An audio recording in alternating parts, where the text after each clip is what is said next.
projeto da nossa associação, entre outras coisas, temos este laboratório de cidadania, que é o Marca d'Água, e a ideia é meio que pensar estratégias para de acessibilidade reversa dos museus. Na verdade, os museus propõem-se tornar acessíveis, e a nossa ideia é um pouco que a acessibilidade não é tanto a de levar as pessoas aos museus, é mais de levar os conteúdos e as narrativas dos museus a ocupar os espaços onde as pessoas se encontram cotidianamente. Tem essa história e tem também a outra que está relacionada com a documentação e o registro de uma série de processos, do princípio ao fim, que permitam, no fundo, as pessoas ter uma ideia mais concreta ou concretizada do que é o objeto final da obra, de as empoderar no sentido de que elas possam perceber como voltar a replicar essa situação numa outra condição, numa outra situação. Quando nós nos retirarmos do território, que elas sejam capazes de reproduzir aquilo que foi feito com elas, por nós, por elas, com autonomia. No fundo, essas duas grandes vertentes. E essa ideia de agir em rede e criar vínculos com os diversos intervenientes no território, sejam as instituições de ensino, a administração pública, as organizações de base, os artistas, no fundo envolver toda a gente num processo colaborativo que lhes permita criar ou recriar simbolicamente aquilo que acontece nas vidas, porque às vezes as pessoas fazem uma série de coisas e não têm consciência daquilo que está a acontecer, ou não conseguem fazer uma transferência, sei lá, interpretar ou conferir qualidade àquilo que está a acontecer. E é um pouco isso, vai ser um conjunto de descobertas, no fundo, que nós vamos fazer. Não estamos a partir com nada muito pré-concebido. A nossa ideia é ir descobrir, no fundo, naquilo que nós chamamos a confluência, ir descobrir no território o que é que o território pede de nós. Então nós colocamos-nos muito e temos-nos colocado muito nessa posição de escuta. Acima de tudo, de escuta e de ouvir e de ver o que é que de lá vem, para nós podermos dar uma coisa que seja mais focada e que responda às necessidades que o território grita, no fundo, não é? Mais do que levar mais complexidade, é tentar ajudar a resolver a complexidade que já existe em cada um dos locais, em cada um desses lugares. Então aí nós chamamos-vos à conversa para vocês apresentarem, no fundo, os dois projetos em que o André ainda está envolvido e aquele em que tu estiveste envolvido com o Zé Maia, e tentar perceber de que forma é que depois isso se transfere para a vossa atividade, para as vossas múltiplas atividades no dia a dia, seja em práticas docentes, artísticas, curatoriais, como vocês quiserem, podem começar, mas... E queres que apresente primeiro? Pode ser, pode partir. Apresentar o projeto, sim, brevemente, assim. Se quiseres Depois vão apresentar, aparecer. pode ter aqui pessoas que... Sim. Está bem. Pronto, Benfica está a ganhar. Eu sou o André Alves e sou artista plástico. E também sou investigador académico. E eu estou aqui a apresentar, se calhar, o A2, que é um projeto que desenvolvo com o Juan Luís Toboso. O A2 tem um nome mais extenso de A2 Produções e Reflexões em torno da arte contemporânea, nome que vai mudando também de ano para ano, é um bocado à procura de sentidos. E o A2, antes de explicar o que é o A2, eu vou sabotar aí a lógica com a qual fomos introduzidos, que é não dizer como é que esta prática afeta a minha prática pessoal, como é que o A2 afeta a minha prática pessoal, e explicar como é que na minha prática pessoal se justifica o aparecimento do A2. Isto porque o A2 não aparece do nada, aparece uma espécie de detectação de circunstâncias ou sintoma de alguma coisa que se fazia sentir, especialmente na cidade de Porto, e bebe de alguma maneira de um conjunto de reuniões que aconteceram no ano de 2011, 12 talvez, acho que 12 no Porto, no verão, em que uma série de artistas e críticos, sobretudo imigrados, voltaram à cidade no verão e juntaram-se para falar sobre o que é que fazia falta. E há esta ideia de comunidade artística e ao pensamento artístico. Isto porque nesse preciso momento havia aquela discussão tipo do términos do Ministério da Cultura e a nomeação da Joana Vasconcelos, voto direto para representar Portugal na Bienal de Veneza. Portanto, havia uma desconfiança sobre o que é a cultura neste país e como é que são aqueles que representam a cultura do país lá fora, como é que são nomeados e instrumentalizados, etc. Bom, então as pessoas tipo, iam-se reunindo tipo, periodicamente para discutir este problema, falta de crítica, falta de posicionamento, falta de inscrição, falta de possibilidade de agência. E durante esse verão foi assim um bocado animado, uma série de discussões, especulou-se mil e uma coisas que se poderiam fazer para dar a volta à questão, animar um bocado o território que está um bocado adormecido. Pronto, o projeto ficou um bocado adormecido, porque entretanto as pessoas voltaram às suas vidas, a maior parte das pessoas que estavam de facto no estrangeiro voltaram para os seus trabalhos e para as suas vidas. E eu fiquei, isto ficou comigo, não é? Porque eu continuo a viver cá e fiquei com muita vontade de dar continuidade a esta ideia do que é que faz falta, o que é que fazia falta. E quando isto era um período em que eu também estava a regressar do estrangeiro, estava a viver nos Estados Unidos, voltei para Portugal e também estava a tentar perceber o que é que se passava por aqui. E pronto, nesse momento, enquanto o Juan Lins Toboso, que estava cá a estagiar, ficou cá a trabalhar, e nós decidimos melhor, talvez explicar assim, nós encontramos um interesse comum, que é o interesse por práticas discursivas terem a capacidade de formarem territórios próprios. Pronto, basicamente pode ser uma coisa assim. E utilizar isso, já que não há dinheiro, não há espaço, não sei o quê, utilizar precisamente estas práticas discursivas para criar uma outra coisa que não parece existir muito, que é um sentimento de proximidade e comunidade e uma possibilidade de inscrição do que se faz, do que se pensa, do que se reflexiona, vou inventar uma palavra, gostei. E pronto, surge o A2 neste sentido. Portanto, o A2 surge como uma tentativa de fazer passar um bocadinho mais do que se passa com cada um, com as preocupações de cada um, de diferentes agentes, e mobilizar essas preocupações e aquilo que ocupam as pessoas nesses momentos, partilhá-los de uma forma muito relaxada. Pronto. Este era o ponto inicial. O projeto, entretanto, pode ter mudado. Em termos de configuração, o projeto estabeleceu-se como uma série de conversas em que nós convidávamos uma pessoa para identificar uma preocupação, uma problemática, ou pensar numa espécie de performance discursiva, qualquer coisa do género, para elaborar e nisso com outra pessoa, tendo para isso uma conversa pública e é que o público podia assistir e expondo essas fragilidades, ir construindo sentido à medida que o estavam fazendo, não é? Pronto, isto é uma coisa importante porque nós partíamos muito do princípio de que muitas das vezes, quando não há sentido, inaugura-se sentido fazendo, não é? E ao falar, na prática discursiva isso é uma realidade.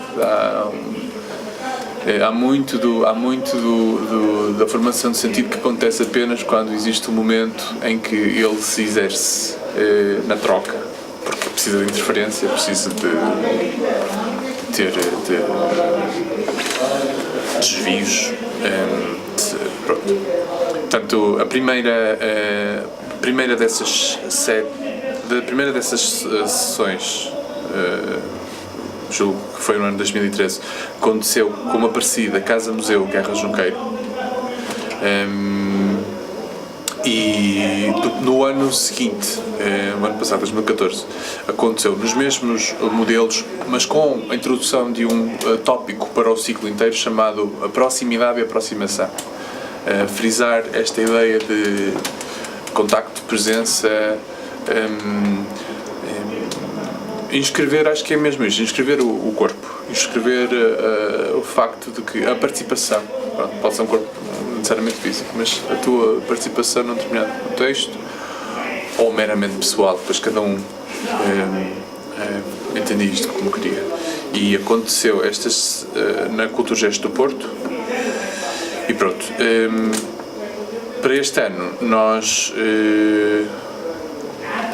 teríamos aqui algo diferente, uma transformação do projeto, mas o projeto nós durante os 2 anos financiamos, autossustentamos o projeto, eu e o Juan, os custos do projeto, e neste momento nós decidimos que interessa à cidade, se não o nosso projeto, projetos deste tipo, e que tem que a política municipal tem que passar por ter uma política cultural e não apenas uma programação cultural, e que para isso precisa de acomodar a longo prazo projetos desta natureza. Se não este projeto, plataformas ou estruturas que acomodem a possibilidade de projetos desta natureza irem aparecendo, irem existindo no tempo, perceberem se fazem sentido ou não, autonomizarem-se, por aí. Portanto, neste momento temos aí uma tentativa de negociar a continuidade do projeto, mas que depende de financiamento, portanto, para não sermos nós, porque é confortável mais um ano. Portanto, o projeto, em termos gerais, é isto. Samuel, se quiser, nós depois vamos voltar. Sim, é melhor. Tá bom, eu se calhar começo por me apresentar também, e já agora agradecer o convite para estar aqui. Eu chamo-me Samuel Silva, sou artista plástico também. Enfim, também tenho alguns interesses de investigação que tocam nestas questões no fundo, o papel do artista, ou como é que o artista pode envolver grupos de trabalho, ou, digamos assim, comunidades num trabalho colaborativo, etc. Aliás, o meu doutoramento toca estas questões, e para além disso também sou professor. Este projeto em concreto, que serviu de mote a este convite, teve vários nomes, ficou assim com um nome algo comprido que se resume nisto: Criadores, projetos curatoriais entre capitais europeias da cultura. Bom, isto surge com o Zé Maia, que é um conhecido agente cultural da cidade do Porto. E da Maia. E da Maia também. O Zé Maia, na altura, foi convidado na capital europeia da cultura, Guimarães, para fazer uma residência, para desenvolver um projeto. Ele, na altura, apresentou 3 projetos. Curiosamente, foi o Sub-40, que acabou por ser realizado há muito pouco tempo aqui na Biblioteca Almeida Garrett, e que na altura ele já o tinha apresentado, mas que era muito caro. Portanto, havia assim 3 projetos, o mais barato era este. E este projeto, e por isso é que avançou. Este projeto era de algum modo ambicioso, porque pressupunha tentar fazer um levantamento de todas as práticas ou todos os projetos, espaços independentes, tentar tornar tangível um período entre capitais que ficou algo com que, quer dizer, as manifestações foram acontecendo em circunstâncias muito próprias, com uma efemeridade que eu acho que é transversal a todos os projetos, são uma coisa um pouco gaseificada que foi acontecendo. Estamos a falar de espaços independentes, estamos a falar de publicações, de projetos editoriais, coisas que os artistas, por necessidade, por falta muitas das vezes também de agenciamento, por necessidade também de partilha, de crescimento, foram feitas desde 2001 até 2012, portanto esse era o hiato temporal que nós tentamos mapear. Bom, o Zé Maia na altura foi basicamente, veio ter comigo e disse assim: eu precisava de alguém, juntamente comigo, temos cerca de um mês, para tentar fazer entrevistas, entrevistar todas as pessoas que estiveram envolvidas, e ele na altura veio com uma lista de 140 projetos para fazer num mês. Portanto, quem conhece o Maia acha que isto é normal. Bom, mas estão a ver a megalomania que existia aqui, não é? Portanto, aquilo que foi possível fazer foi, se calhar, mapeamos aqueles projetos que nos foram possíveis, ou melhor, contactar as pessoas. Muitas outras pessoas não foram possível contactar, algumas já não estão cá no país, etc. Já não faço ideia quantos é que foram realmente identificados, mas seguramente entre uns 20 a 30 projetos.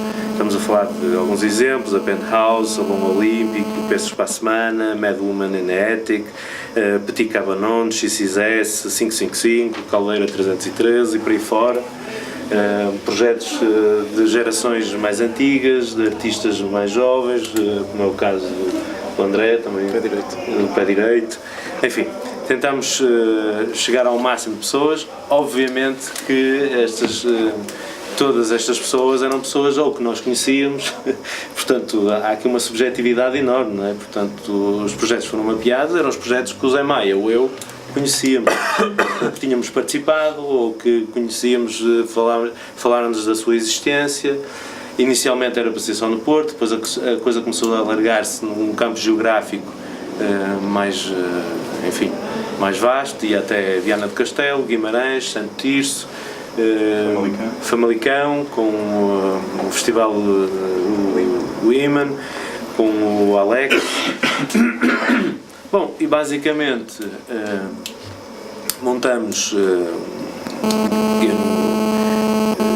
até foi a minha casa, com câmaras, com computadores, e enquanto o Maia, e depois entretanto achamos que o Zé Peneda poderia ser alguém que nos desse um apoio mais técnico, e basicamente eles andavam por casa dos artistas a fazer entrevistas e eu estava em casa a editar essas entrevistas. Chegamos assim a bastantes gigas, a algumas horas, muitas peripécias. Foi de facto um projeto muito difícil, porque tínhamos um deadline, portanto a residência tinha que ter uma apresentação.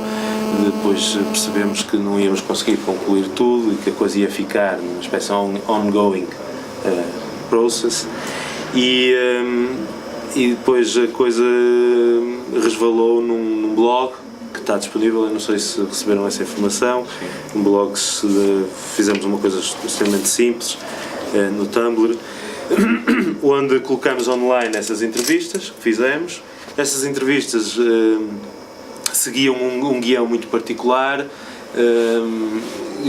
portanto tinham perguntas, as mesmas perguntas foram feitas a todos os artistas de forma igual, portanto o guião era repetido, e tinha perguntas que tinham necessariamente a ver com a pessoa contar um bocadinho da história do projeto, como é que aquilo nasceu, etc, mas depois havia algumas perguntas que tentavam aflorar esta questão de teve o projeto impacto nos mídias, foi o projeto, existiu alguma recepção crítica às exposições, à programação, etc. E, portanto, as pessoas também se iam pronunciando sobre isso. Obviamente que o projeto acabou por ser mais que um mapeamento, acabou por levantar várias questões, algumas delas bem interessantes, outras nem tanto. Eu, pessoalmente, agora com uma certa distância, porque isto foi em 2012, acho que o projeto padeceu do mesmo problema do espaço, portanto foi uma coisa efêmera, teve uma apresentação e depois, quer dizer, está adormecido. Portanto, ele próprio também viveu de uma precariedade, ele próprio também viveu de uma efemeridade ou de circunstâncias muito específicas, e acabou por uma coisa que existe e que agora talvez o próprio projeto precise ser mapeado. Mas não está a acontecer agora o mapeamento do mapeamento. Entramos numa espécie de Mizanabim, mas bom, eu não sei muito mais o que acrescentar. Não sei se depois também, se houver perguntas, também posso ajudar. Mas relativamente aquele segundo ponto, que é de que forma é que este mapeamento acabou por interferir depois na minha prática enquanto artista, enquanto investigador. E eu de facto não sei muito bem. Antes de passarmos para isso, Sim. já referente a uma coisa que vocês tocaram e que eu acho que antecede talvez essa questão, que é o André falou de ser um momento quente da política nacional, europeia, e de haver essa necessidade de fazer um diagnóstico do que é que estava a acontecer quando a Joana Vasconcelos foi nomeada diretamente, uma série de reflexões que vocês propuseram para tentar fazer esse diagnóstico e essas considerações sobre o que é que estava a acontecer, o que é que seria necessário.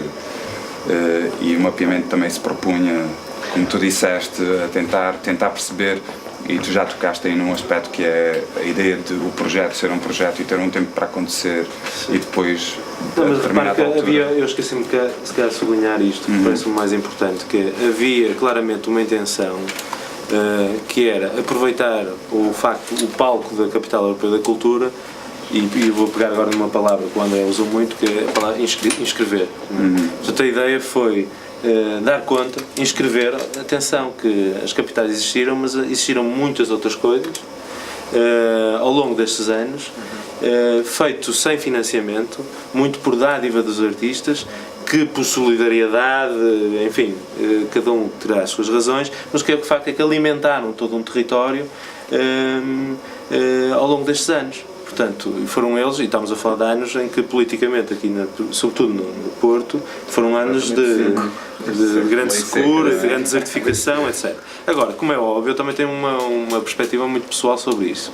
Se por um lado isso foi mau e os artistas mostraram a esse nível que foram os grandes responsáveis foram os grandes jardineiros que tomaram conta do jardim, por outro lado gozaram de um certo privilégio que era, não havia, que tem a ver com todos os projetos gozam sempre desse privilégio, que é poderem produzir na sombra o que é que lhes apetecer, dizer mal tudo e mais alguma coisa e terem essa liberdade para o fazerem.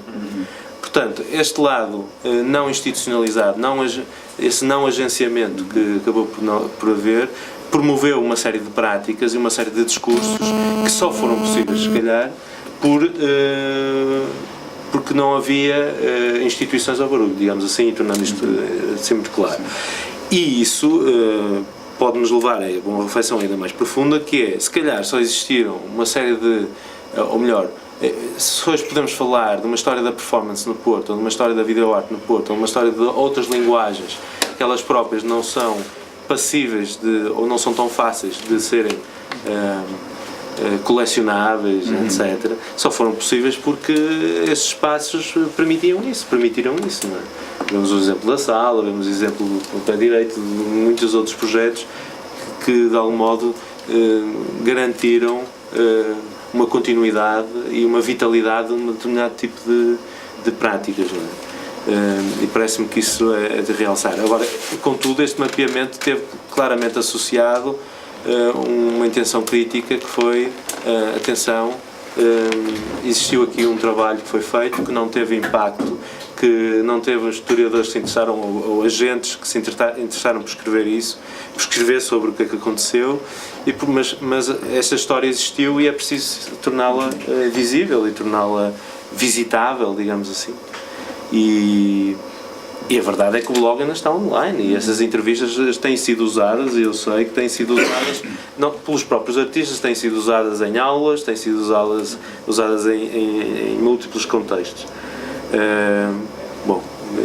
Estás a tocar num aspecto... De alguma forma está assegurado sei lá, um pequeno depositório, né, de uma partilha. Né, E tocaste agora num aspecto que era aquilo que eu ia perguntar, no fundo, dessas intersecções, desses discursos e dessas partilhas, o que é que vocês retiram? Na verdade, essa já é uma reflexão que vem, talvez, desse encontro com essas manifestações todas que tu tiveste a editar, no fundo, e que foste encontrando nesse processo.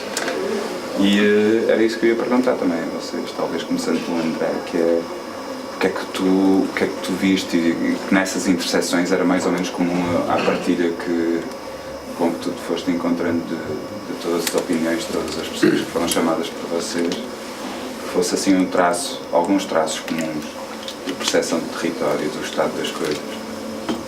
Olha, a primeira coisa, e acho que eu sou muito, mas muito, muito, muito averso a esta ideia de inscrição de atividade do território, mesmo.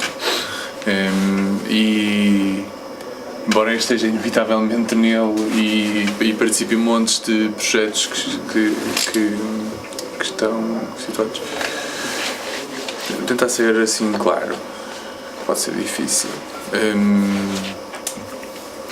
que é o A2 tem uma coisa engraçada que é convida indivíduos. E nós no início não pensamos muito bem nisto, porque é que era, mas acho que percebemos a dada altura porque é que eram indivíduos. Porque a partir do momento em que o convite fosse estendido a alguém para falar em nome de um projeto, de um local, como é que se diz isto, meu? Uma estrutura, vá, tipo, depois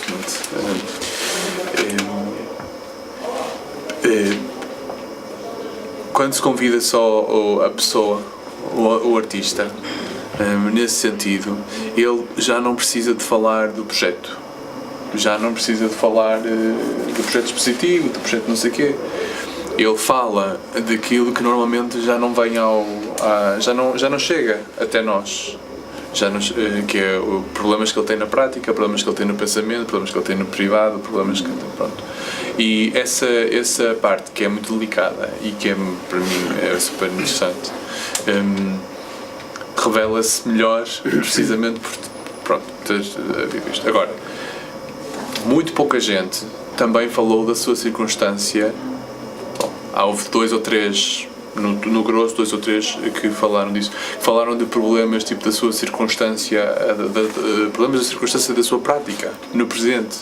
Porque aproveitaram uma premissa, e eu acho que fizeram bem, porque a premissa era essa, tipo, bom, que era, isto é um espaço de vulnerabilidade e desbunda, porque não há isto em mais lado nenhum. Nós temos isto à sexta-feira à noite nos copos às 2 da manhã quando estamos muito bêbados, mas tipo, se calhar eu não tenho memória no dia seguinte para perceber tipo de coisas, de transferências e partilhas que houveram entre nós, nem o outro está muito acordado, nem se calhar se lembra o que é que aconteceu ali, embora possa ter sido altamente significativo para mim. O que acontecia ali era um espaço de franco, onde podiam haver interseções de vários tipos. Lembro-me que penso que só uma conversa que foi bastante radical nisso foi Miguel Pereira, que fez a dada altura começou-se a passar por causa de questões de eu não consigo. E esta é a parte que me interessava e que me interessa mais no projeto, que é eu não consigo pensar criativamente porque eu estou em sofrimento humano. Eu estou em sofrimento porque eu já não tenho dinheiro para produzir, não tenho dinheiro para pagar a conta da luz, portanto eu quero lá falar agora de arte e quero lá falar não sei o quê. E esta parte para mim foi, olha, bestial. Não temos nos problemas, as pessoas não responderam naturalmente, ou não se expuseram naturalmente a falar o que tinham para falar, da mesma maneira que porque não havia uma premissa. Nós não tínhamos uma premissa. A premissa era uma coisa do teu interesse, uma coisa que não é necessariamente bem resolvida. Cenário, está ok? Portanto, ficava tudo mais ou menos em aberto. Mas o que é que estavam à espera que acontecesse? Assim, o que é que estavam a sondar de alguma maneira? Era esse lado mais privado da funcionalidade do artista ou a sua relação com o seu próprio trabalho, com a cidade? Sim, porque houve uma altura que pareceu que havia uma certa... Estavas a dizer que havia uma certa intenção ou... Pensar sobre o período, sobre a convulsão, sobre a determinada altura no início falaste disso. O que faz falta no projeto, tipo, parte deste diagnóstico, não é? Tipo, aqui há um problema tipo, de época, e o problema que se detecta, mas que ali não é capaz de se agenciar, não é o que é que nós fazemos em relação a isto. O problema que ali falta é como é que é possível que neste processo todo ninguém faça nada em relação a isto. Esta é que é a questão, que é o retrato da crítica e do posicionamento dos agentes culturais em Portugal. É este. Porque como é que é possível que algo aconteça e nada se faça? Pronto. A partir deste diagnóstico feito, está o trabalho feito, não é? Podes fazê-lo nesse sentido. A nós interessava-nos, a mim pessoalmente interessava-me uma outra coisa, que é, só existe possibilidade de acordo e de entendimento e possibilidade de ação comum se as pessoas se encontrarem e partilharem e podem discordar de ideias, mas terem posicionamentos que levem a linhas de ação semelhantes. Isto acontece, as pessoas se encontram, quando as pessoas se encontram e quando as pessoas partilham. É isto. O A2 nasce e desta profunda ambiguidade de dizer, é uma das vossas preocupações. Portanto, tu podes vir falar, eu lembro de amor, como o Nuno Ramalho e a Kyung Kim, vieram falar de amor. Eu achei aquilo assim bestial, completamente muito fora e tal, mas bestial. Porque era uma preocupação tão legítima como falar do facto de não teres dinheiro para comer ao fim de mês. Pronto. Isto pode parecer uma coisa um bocado abstrata, mas é altamente política, porque o facto de nós não sermos uma classe organizada por sindicato, nem sermos uma classe propriamente transparente e democrática, nem sermos igualmente uma classe em que as coisas tenham uma lógica de funcionamento, tipo definível até, e definida e um bocado previsível.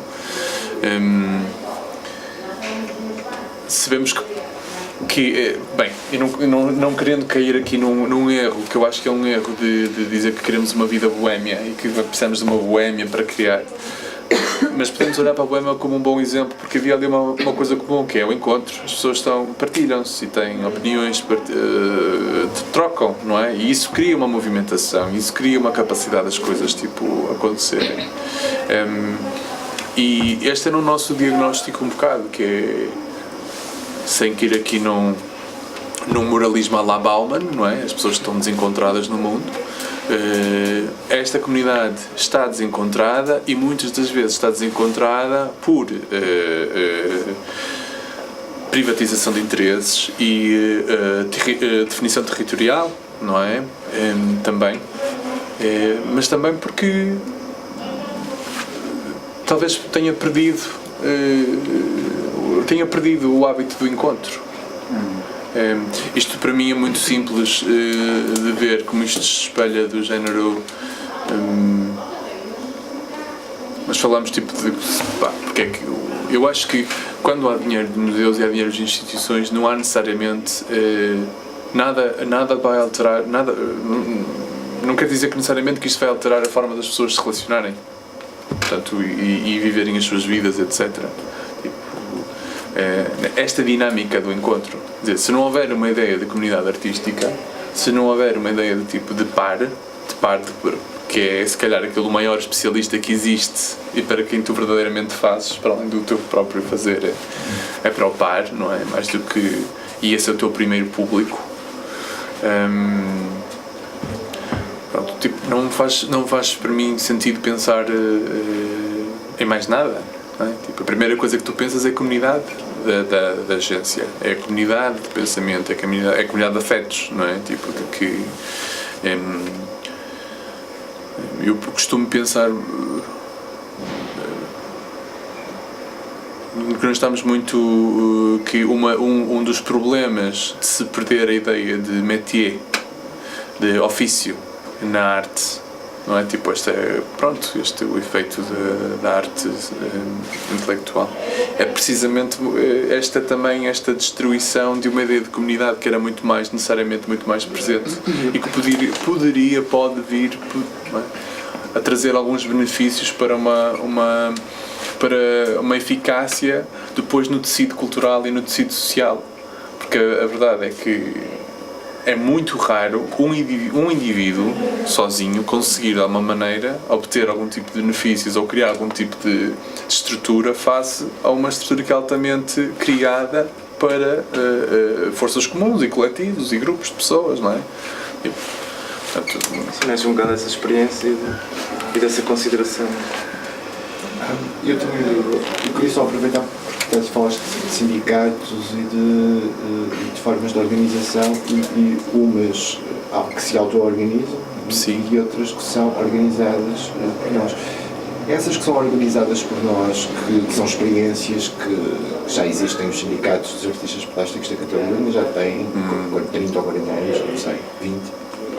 Mas são pessoas também que se organizaram para responder a um determinado número de questões, até mesmo de e os efeitos no território e na forma como, na clareza dos concursos, na clareza de como é que tu chegas a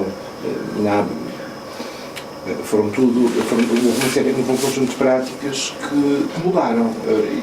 E essas pessoas até chegaram ao topo de algumas instituições passado, na Espanha toda, passado 10, 15 anos, 20 anos. Não tenho, já estudei isto há algum tempo atrás, mas agora fizeste-me chegar aí. Mas deixa-me só a minha questão era, já terminar, era um bocadinho nesta ordem das coisas que se organizam e que nós podemos organizar e a espontaneidade. Não fiquei claro que se tu tinhas optaste por uma prática que é a prática vigente na cidade e a forma como, sem qualquer interferência, as coisas já acontecem, mas será que é por aqui que nós estamos a... Montes de coisas. A primeira tem a ver com essa ideia de sindicato. Eu tenho muitas reservas em relação ao funcionamento disso. Não porque não concordo com o funcionamento do sindicato, mas acho que ele é impossível de implementar neste país. E digo isto porque, passando algum tempo em Helsínquia, onde todas as classes são por classes de artistas, têm sindicatos, funciona de uma forma diferente porque é através dos sindicatos que se fazem distribuições de bolsas, de dinheiros e coisas assim, pronto. Cria um formato e um sistema para existir como artista que me faz que me retira alguma espontaneidade. Democratiza aquilo que não deveria ser. Facilita a vida das pessoas. Isto é uma verdade. Eu parto sempre desse princípio. E se burocratiza a coisa, também facilita a vida das pessoas. Porque dá-te, por exemplo, condições para tu não pensares no pão. E, ok, mal menor. Mas que lhe retira a espontaneidade e que lhe retira outras hipóteses, etc. E conduz a uma sociedade mais normativa e etc. Portanto, esta sombra toda. Portanto, eu gosto de estar num território cinzento, profundamente cinzento em relação às coisas. Em relação ao projeto, o que nós, por exemplo, organizamos, não haveria ninguém que apoiasse um projeto que oferece condições para as pessoas serem exploratórias. Assim, ou seria uma coisa dentro da academia, em que a academia validava CVs e não sei o quê, e pronto, tudo bem, ou uma coisa de exploração teórica e tal, mas o projeto à partida, por exemplo, de um apoio camarário, era, tanto, como é que isto se faz? Eu acho que isto se faz um bocado como os projetos alternativos que foram acontecendo na cidade, que é, tu vais vendo se consegues suportar isto, se conseguires ter algum apoio tens, e depois se não der mais, pronto, olha, não der mais. E pronto, e é perfeito. Sim, mas se eu não conhecesse nada sobre aquilo que vocês repetiram um pouco, também era que acabas por chegar às pessoas que estão próximas, o fator proximidade, as coisas acontecem dessa forma e depois há todo um conjunto de não proximidades que se perdem um bocado nesse assunto. Eu não conheço o contexto dele, sim, mas conheço um bocadinho melhor. Mas deixa só explicar um bocadinho o que é que queres dizer com a não proximidade? Não, estava naquilo que vocês... Aquilo que o Samuel disse em relação aos projetos com os quais eles entraram em contacto, os 140 que estavam na lista, eram projetos que de alguma forma ele e o Zé Maia teriam contacto. Acho que era mais ou Sim, menos era um isso. bocadinho por aí.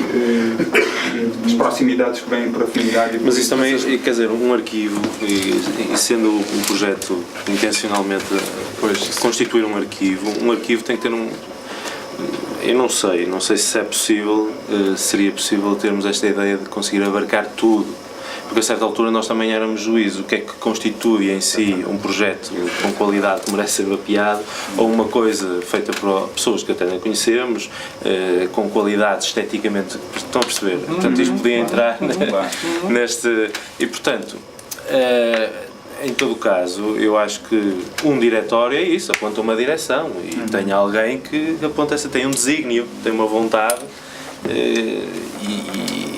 e será sempre assumidamente subjetivo nessas escolhas. Bom, mas o que é um facto foi que nós chegamos a discutir isso, e a prova que nós discutimos é que a certa altura, se vocês visitarem o blog, tem lá inscreva o seu projeto. E portanto nós criamos nesse desejo de democraticidade, abrimos espaço para as pessoas nos enviarem o projeto para a gente o colocar. O que é verdade é que nós nunca recebemos nada, nunca recebemos nenhum projeto. Porque se nós tivéssemos recebido algum projeto, isso ia nos levantar, ou melhor, projetos que nós achássemos, bem, mas isto não tem nada a ver, bem, estão a ver? Isso ia nos levantar um problema. Nem existe. Exato, ia levantar um problema. Porque no fundo vocês aí talvez se fossem relacionar só com o objeto final e nunca com o processo, porque não tiveram a oportunidade de viver a coisa estendida no Pronto, mas isso foi sem dúvida para nós uma realidade, e para mim também foi importante ter pensado nisso e ter chegado à conclusão, opá, não tem mal nenhum nós decidirmos uma série de projetos que nós conhecemos nesta base, que eu acho que todos estes projetos também foram nascendo, independentemente se as pessoas depois se dão bem, se dão mal, etc. Mas grande parte da razão destes projetos existirem eram laços de afetos e amizades. Portanto, as coisas aconteciam por amizade. Não é? E muitas vezes o Maia convida um artista porque conhece, é amigo dele. Eu também já cheguei a fazer projetos de curadoria e convidei assumidamente artistas que eu gostava do trabalho, e que não conseguia ver o trabalho deles em lado nenhum. E portanto, se eu tinha a possibilidade de selecionar artistas, selecionei artistas que eu queria e tinha curiosidade de ver o trabalho. Pronto, e isso era dito, e era... Só pode ser dessa forma. Só pode ser dessa forma. Porque há uma história muito curiosa que é de um padre que a certa altura no início de uma homilia diz assim: Deus não existe. Fica tudo assim. Disseram as criaturas do inferno. E a mim apetece dizer assim: a arte não existe.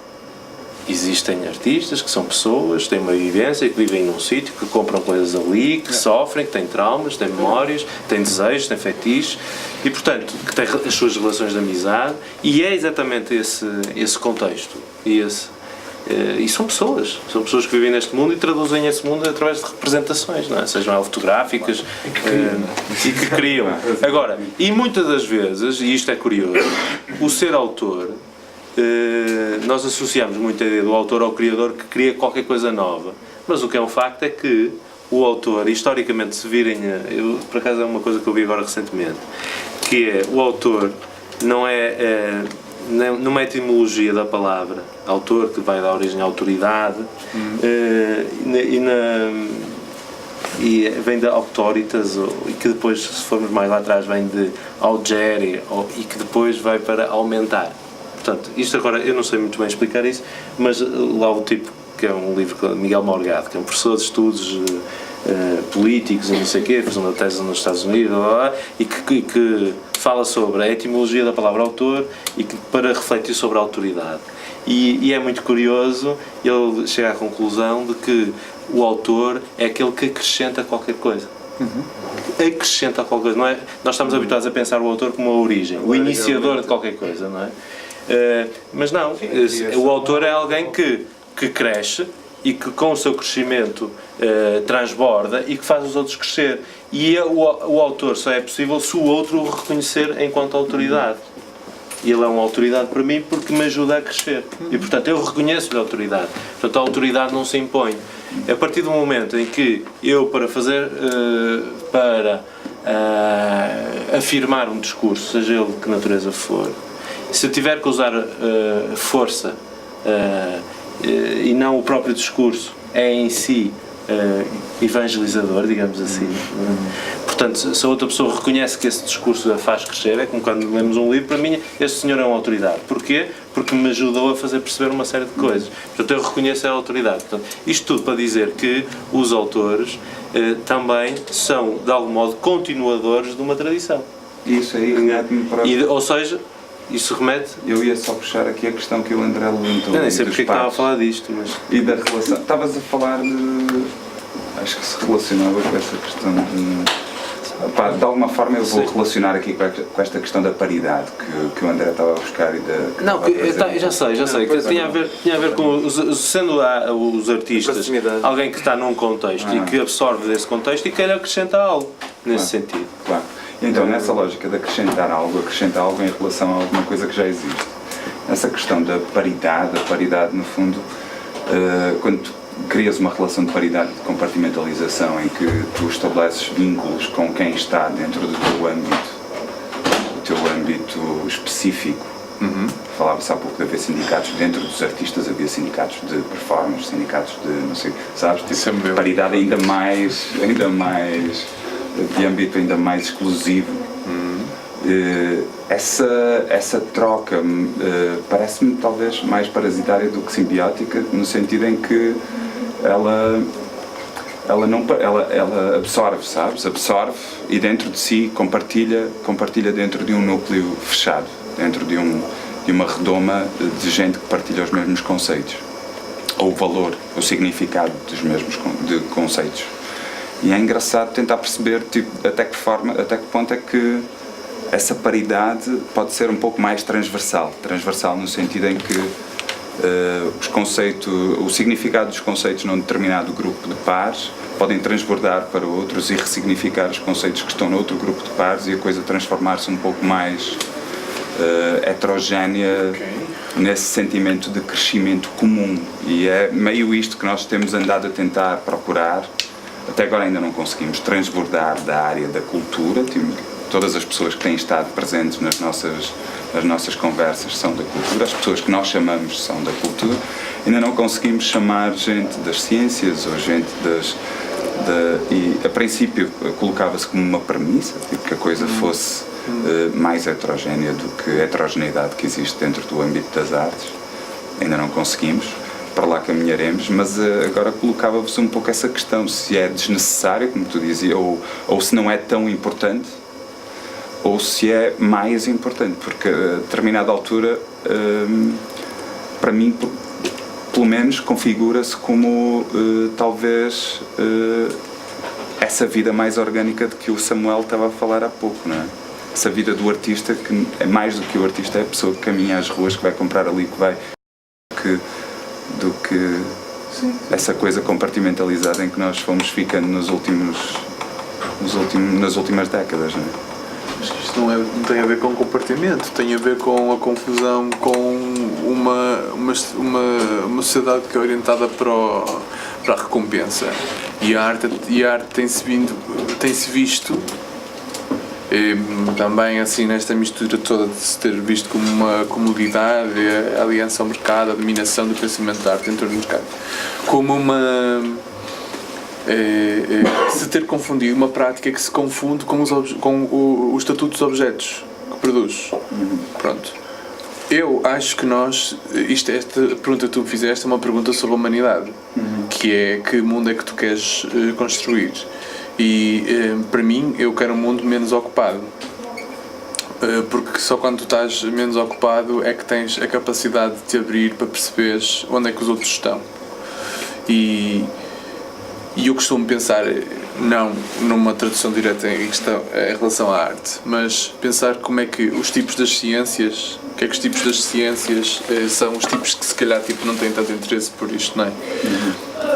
E é engraçado pensar em comparação à arte, por acaso, que é o tipo da ciência que está a fazer um estudo qualquer é capaz de ir 5.000 km para ver um gajo qualquer que vive no meio da serra a fazer um estudo qualquer, porque aquilo pode ter interesse para aquilo que ele vai fazer e não sei o quê. Portanto, estão sempre ativos, mas fazem esse trabalho.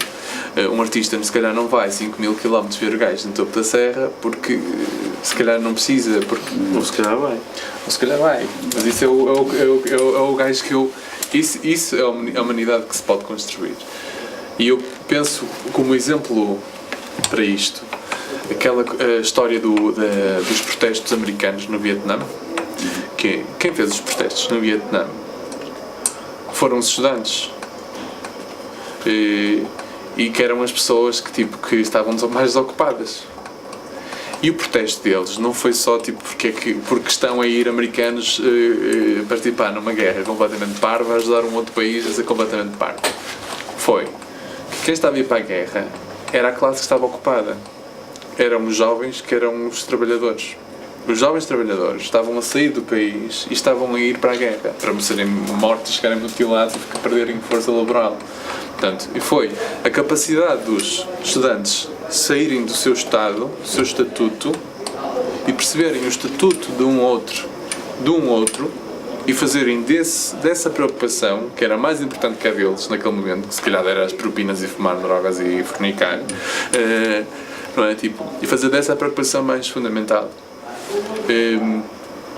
Este espaço da sensibilidade, para perceber qual é que é o problema mais importante sobre o qual agir, para mim é o principal, não é? Neste momento interessa-me menos, por exemplo, isto é polémico, dizer que os artistas não, isto é real, nós precisamos de uma política cultural nesta cidade. Não existe programação cultural, ok, isto é um ponto assente pessoalíssimo. Agora, é mais importante que exista a política cultural do que de facto resolver problemas mais básicos da estrutura social da sociedade. Eu já não consigo ter a certeza. Eu se calhar digo que é preferível. Sim, se calhar tem que se aproximar até as questões para fazer um sentido mais global. Claro. Não estar então. Pois, mas não precisamos de manobras, percebes? Não tem que ser isso. Não precisamos de uma estrutura em que uma coisa é uma Celebração. Não é uma celebração. O projeto de manobras não tenho problema nenhum com manobras, nem com nenhum projeto. Eu sou o gajo mais fácil, sou o melhor público que existe. Estou-me a marimbar. Pronto. É preciso realmente então utilizar as ferramentas então da arte, essa super plasticidade, essa capacidade então de criar públicos e de criar interesse e fazer sentir, etc. Então realmente fazer interseções que sejam realmente eficazes e não sejam coisas, e assumir como, então, o ponto de partida não é criar objetos ou experiências que sejam, a finalidade não seja o objeto estético, seja a experiência estética, mas a finalidade primeira, a capacidade de mobilizar uma alteração qualquer, uma troca qualquer. Falta-nos aqui qualquer coisa, tipo neste sentido. É interessante o que o Samuel falou, de acrescentar, porque na verdade a política configura-se como um lugar de compartimentos muito específicos. Quando defines uma política, defines eixos muito específicos e muitas vezes os artistas têm dificuldades em enquadrar-se em cada um dos eixos, exatamente porque a sua função é acrescentar em todos eles, é acrescentar de uma forma mais humana e não tão direcionada para cada um dos eixos específicos, o educacional, da inclusão social, eu a determinada altura penso e dou comigo a pensar, eu quero interferir em todos eles. Mas porque é que eu não posso? Não, mas quem diz, no fundo, digo qualquer criador, eu acho que lhe tem que ser permitida a possibilidade dele poder acrescentar em todos os âmbitos, não é? Num específico. Então essa ideia da política, da cultura se poder aproximar, era aquilo que o Vasco estava a tocar.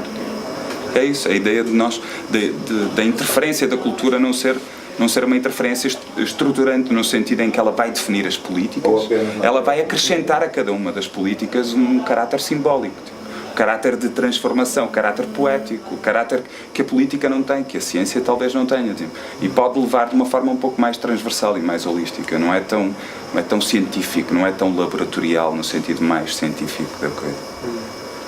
Não sei, pelo menos essa seria essa ideia juntando essa ideia do artista enquanto experimentador da vida em todas as suas facetas, e essa ideia de acrescentar, que tu também trouxeste. Queria voltar também um pouco a essa história. O que é que tu, nessa edição desses vídeos todos e de todos esses projetos, o que é que tu reconheceste como características fundamentais para a diluição ou elevação de cada um dos projetos que estavam em cima da mesa? Eu não sei, sei lá, eu também já tenho aqui alguma distância dessas entrevistas, etc. Mas o que na altura, para mim, me sensibilizou, foi até de pessoas que eu não esperava isso, foi em todas essas pessoas que recordaram esses projetos, essas pessoas com quem fizeram isso e não sei o quê, foi perceber que aquilo foram realmente, dizer assim, eram estruturas acima de tudo humanas. Como é que eu ia explicar isto? Que era muito na base dos afetos e as pessoas, era recorrente nas entrevistas, eram coisas que depois eu tinha que editar algumas coisas, depois não sabia se havia de pôr, se não havia, havia pessoas que nas entrevistas chegaram a chorar, pessoas que eu não vou dizer aqui, mas que chegaram a comover-se e algumas a parar e a dizer assim, pá, tenho saudades de estar com essa malta e não sei o quê. Portanto, a mim marcou-me isso, pronto, porque se calhar outra pessoa vê essas entrevistas aqui, mas uma coisa que eu reparei nas coisas é que todos os projetos foram levantados com muito sacrifício. Tudo saía do corpo, não é? Nada aparecia, nada era financiado, aquilo saía-te realmente do pelo, tu abdicavas da tua vida, não sei o quê, para te entregares àquilo, muitas das vezes com grandes discussões, porque de repente era um amigo teu que estava a expor e estavas a ajudá-lo e ele pensava que era uma superstar e fazia de ti, e portanto aquilo levava a discussões, portanto eram projetos que traziam a vida das pessoas para lá, não é? E as coisas, outras pessoas apaixonaram-se. Quer dizer, os projetos tinham uma dimensão humana tão grande que acho que era isso que acabou por tocar e que eu acho que foi transversal a todos aquilo que eu me fui percebendo, alguns não conheci, não cheguei a conhecer, mas que acho que partilhavam essa coisa. De alguma forma havia a noção de grupo, exato, uma pequena comunidade. Às vezes a coisa é para ser família. É uma família, às vezes vivem todos na mesma casa. Agora, claro que isso levantava outros problemas, não é? Que esse espaço que eram, muitas vezes eram autofágicos, portanto, tinha muito pouca autocrítica, não é? Era mais importante tu expor, não importava, a força estava... Aqui há uns tempos em Lisboa estávamos a tu fez de Porto, não sei o que, és artista, lá vocês organizam-se muito, não é? São muito solidários, fazem muitas coisas e tal, não sei o que, mas parece-me que são um pouco autocríticos, não é? E faziam assim essa... no fundo, se calhar é um bocado de verdade. É verdade. Se calhar é um bocado de verdade. Muitas das vezes, isso era uma outra questão, os projetos também surgiam quase, poderiam eventualmente surgir ou serem acusados de catapultas do próprio trabalho de quem era o seu rosto, não é? Pronto, e qual é o mal? Se são os próprios artistas que percebem, eu até nem acho mal isso, quer dizer, são os próprios artistas a criarem a sua visibilidade, não é? No fundo é isso, não é? As pessoas querem inscrever o seu trabalho no espaço público, na cena cultural, não há quem os agencie e eles têm que se auto-organizarem necessariamente para fazerem valer os seus discursos, para comunicarem qualquer coisa, não é? E para serem reconhecidos enquanto autores, não é? Na comunidade onde estão. E portanto é tão legítimo os artistas se associarem e fazerem as suas coisas e se promoverem, no fundo, a eles e aos seus amigos, não é? Do que uma outra coisa qualquer, quer dizer, sei lá, não sei. Esse presente, apesar desses movimentos terem nascido, terem tido uma fertilidade importante e necessária e até para a continuidade da promoção desses próprios autores e eles criaram isso, é que de alguma forma, ainda assim, ou visto à distância, aliás, visto à distância reflete outra coisa, mas no momento sente-se que há sempre uma rede muito forte ligada, por um lado, às belas artes do Porto, quase como tudo que acontece ao nível das artes visuais, neste caso artes plásticas, tivesse necessariamente a mesma raiz, tipo, tem a ver com o enquadramento académico das belas artes. E dentro disto parece que irradia em várias comunidades, grupos, afinidades naturais, por interesses ou estéticos, ou amizades, ou assim. e não sei, sinto ao viver aqui no Porto há alguns anos e não ter feito muito parte da comunidade das Belas Artes,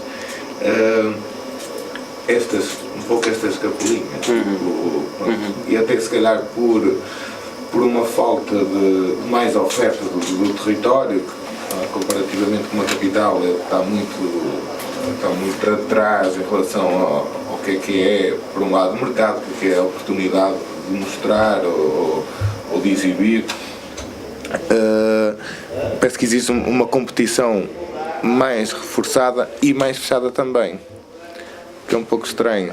Acho que é menos, honestamente, eu penso muito nestas questões. Agora ando envolvido num projeto que também é tentar estimular a inexistência de crítica no Porto e se puxar a crítica para cima.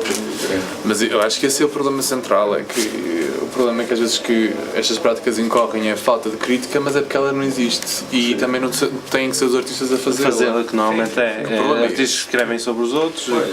Sim, o problema para mim, em relação à capital, eu tive a pensar que a forma como eu estava a pensar era muito quadradinho, muito sim, não. E então, geralmente, quando isto acontece é porque já estamos preparados para responder de determinada maneira e eu acho que não tem nada a ver com o facto de haver mais oferta de outras coisas em Lisboa, disto parecerem que são capelinhas, de facto parecer e ser, porque é territorial, e são territoriais, eu também quero deixar isto sublinhar, é que nós, há muito menos público, muito menos gente. E eu digo isto porque vou às inaugurações e coisas em Lisboa e são às centenas de pessoas, portanto é impossível de gerar, e o Porto tem muita atividade.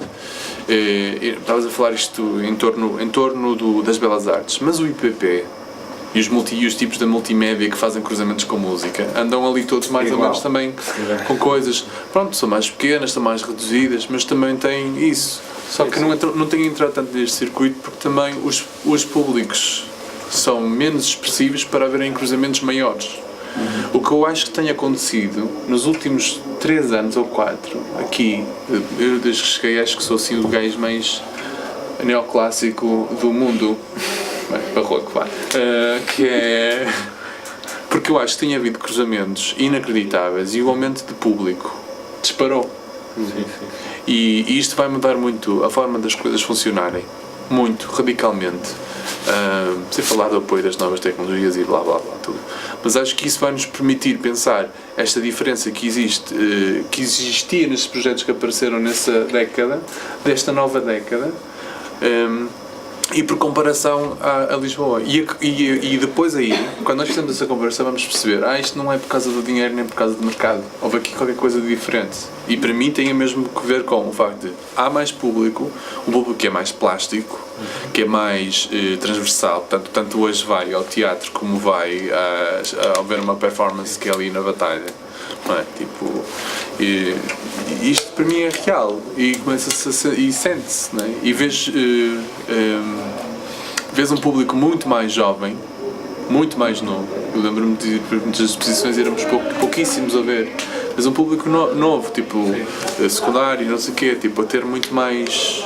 Se calhar é porque realmente há mais circulação de informação, Facebooks e tal, e os gajos sabem, então conseguem organizar autorizações para sair de casa à quinta-feira à noite, e lá vêm eles.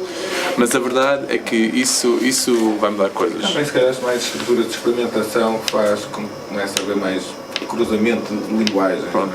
Isso agora, a vantagem disso é que a crítica só aparece quando aparecem esses espaços. Isto para mim é uma coisa assim assente. Historicamente, institucionalizar minimamente.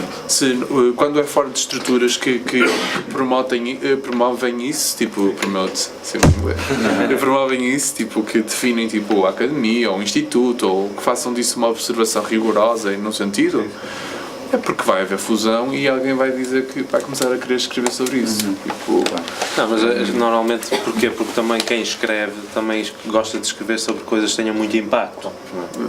E normalmente coisas pequenas, marginais e tal, sem grande visibilidade. Não. Eu acho que isso não é de subestimar as quantas carreiras são feitas precisamente por ir encontrar, tu a expor. Tu disseste uma palavra bem. Tipo, que é importância, impacto, mas pode ser também um impacto que é para para pessoal, de género. E o impacto dessa descoberta, ou desse Essa ideia de garimpar Por exemplo, projetos e ter meio que uma certa exclusividade numa reflexão que parte de um ponto mais ninguém pegou, e a determinada altura traz outra, acrescenta a discussão nessa lógica do interesse que traz acrescentar alguma coisa à discussão. do ponto de vista... Acho que o Porto tem essa qualidade também, essa coisa mais subterrânea que traz para a discussão. No fundo, vivemos num país que tem muito provavelmente um dos poderes mais centrais do mundo desde sempre, desde 1500. O poder está centralizado. Neste momento talvez esteja a acontecer uma transferência, porque assim, há um necrotério patente em todas as instituições. O quê? Há uma... As instituições estão a passar... Estou influenciado pelo teu trabalho, que me influenciou foi ter visto lá aqueles óbitos lá, as folhas com as caras raspadas. Já percebi.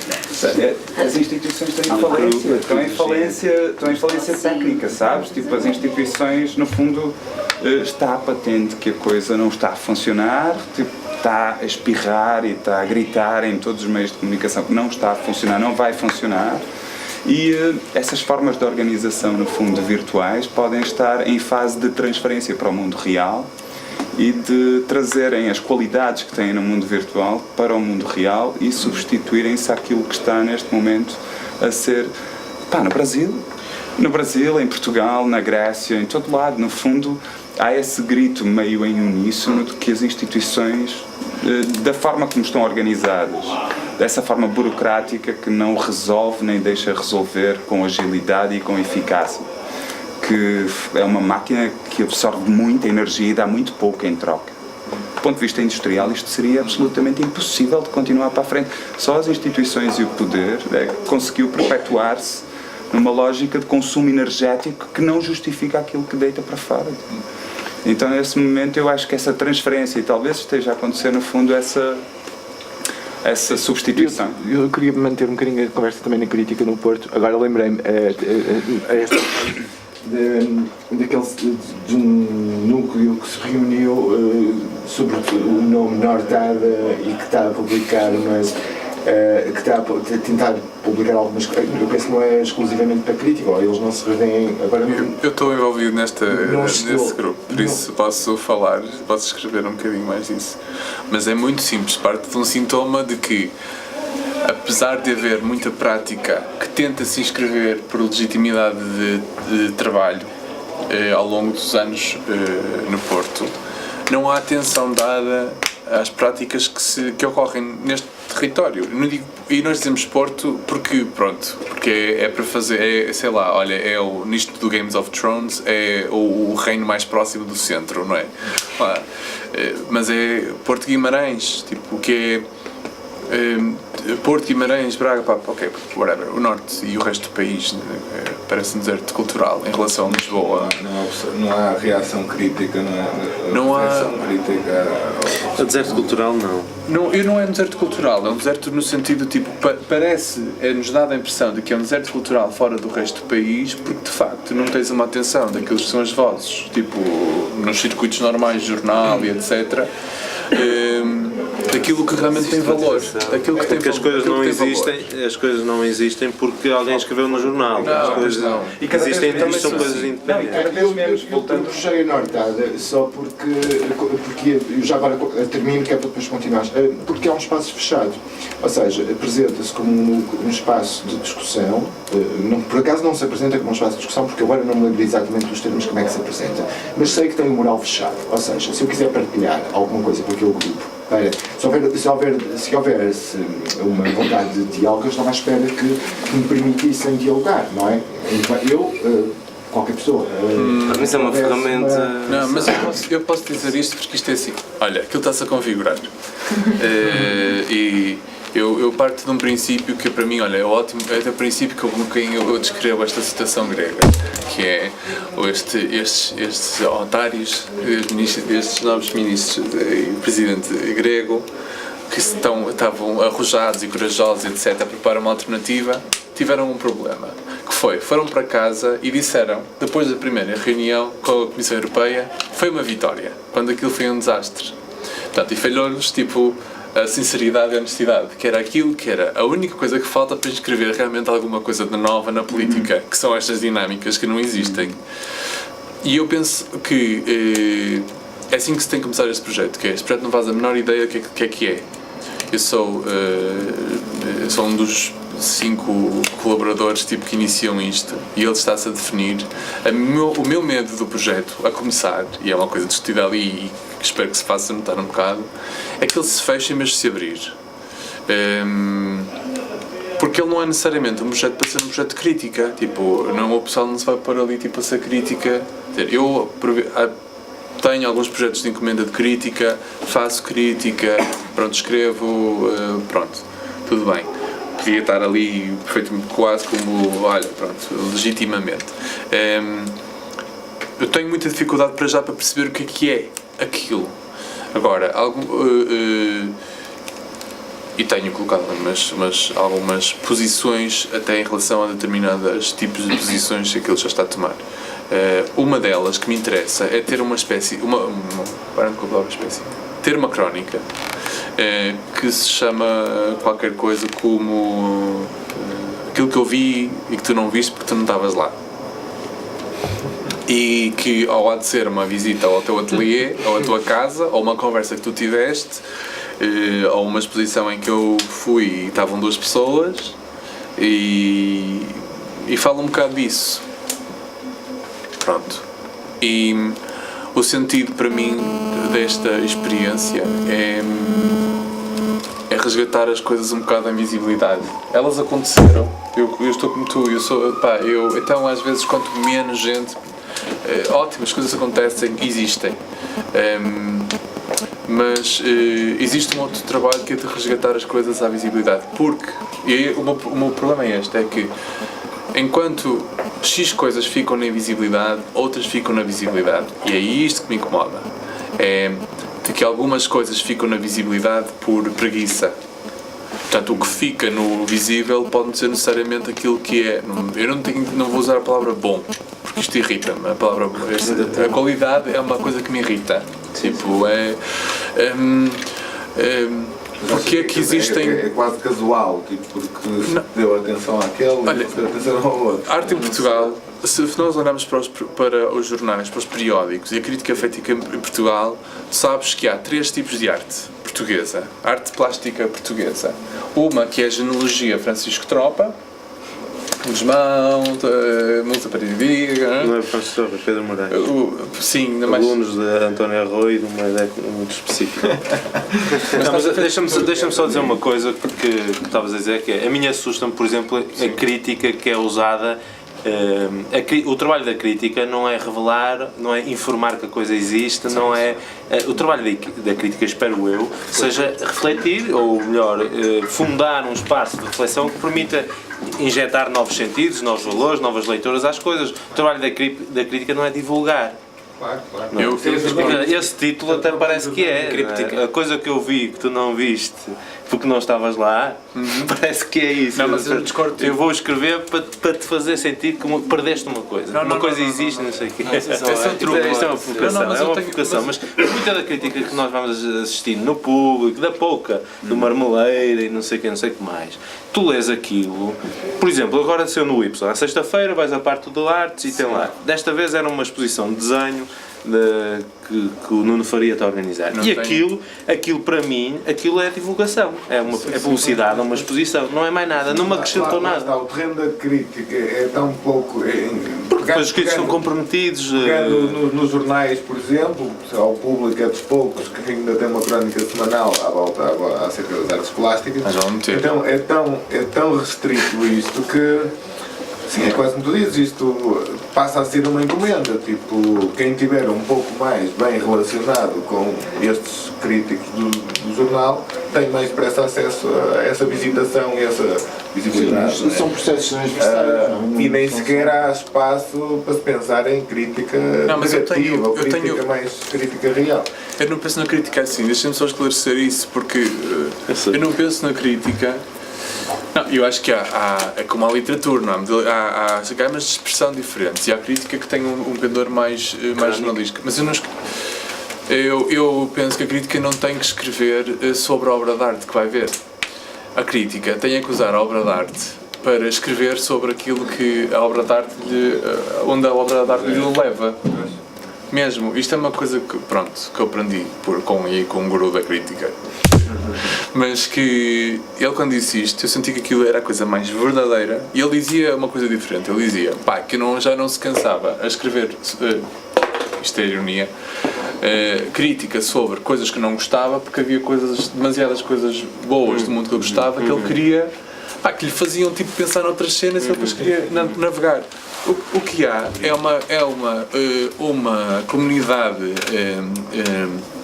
que é bastante literada, não é literada, mas absolutamente preguiçosa, com um trabalho que é de natureza, do seu trabalho, natureza do seu trabalho, e que o faz mal. Porque o que eu vejo tipo, na crítica em Portugal, a maior parte das vezes, é que pode ser substituída por um trabalho jornalístico. Exato. Pode ser substituído por um trabalho que é historicista. Exato. Pode ser substituído por a folha de sala do artista. Isso pode ser substituído por qualquer uma destas funções. E os jornais, tipo o Drama, que fizessem chegar isto ao público, que se os jornais como o público não têm dinheiro para pagar um revisor, pode poupar dinheiro dos críticos, porque pode substituir por qualquer um dos seus funcionários, não é? Tipo, para escreverem o texto da mesma maneira. Tipo, não há nada que diferencie. Crítica enquanto notícia. Isto da Nortada é absolutamente uma provocação, porque nenhum de nós vai fazer ali, tipo, acho que... Mas deixa-me agora fazer-te uma provocação. Há bocado fiquei interessado em saber quais eram os outros dois. Havia a genealogia do Pedro Moraes, quais eram os outros dois? Eu só puxei por ser Sim, a outra tens que ir à matéria, figura, não é elegia, matéria, figura, metáfora, de Paulo Rio, Graças Moraes e José Guimarães, tipo, se bem que uma é mais histórica, uma é mais material, portanto, tipo assim. E a outra, tipo, faz Cabrita Reis, tipo, desmaterialização, mas ostensiva, material, a história. A metáfora do e se isto fosse, e se este paralelo fosse a experiência de 300 pessoas, e se isto fosse representativo de, e se isto fosse, e se... Isto é minha teoria sobre as coisas. Dá um bom texto. Posso escrever sobre isto, quer dizer.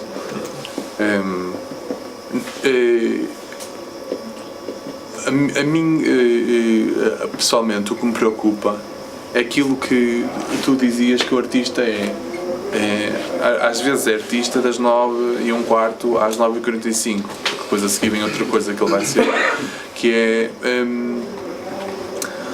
se as pessoas conseguem funcionar no seu dia-a-dia, se conseguem viver no seu dia-a-dia, holisticamente, se conseguem tipo ter espaço para serem elas próprias, não é? E dentro de serem elas próprias terem espaço para praticarem espaço criativo.